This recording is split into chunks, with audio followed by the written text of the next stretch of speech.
फार पूर्वीपासून हिंदू धर्मात स्त्री पुरुष संबंध ही क्रियाहीन दर्जाची समजली गेली आहे.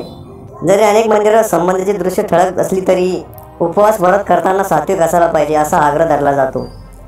एरवी माणसाने कसे वागले तरी चालेल, पण उपवास करताना मनात किंतु परंतु नसावा अशी भावना असते, जे आपण नेहमी करतो. त्या गोष्टी उपवासात टाळायच्या असतात.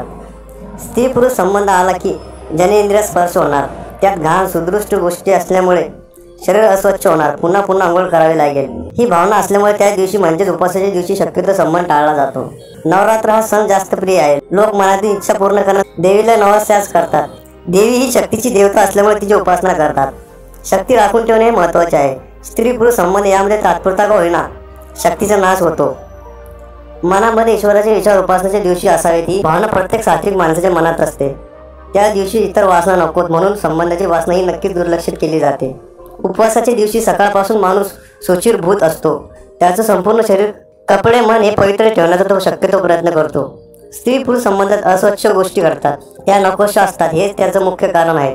त्याला धार्मिक वळण दिल्यामुळे लोक त्या नक्कीच आवर्जून पाहतात. संबंध जरी प्रजननाची क्रिया असली तरी तिला काही मर्यादा असाव्यात.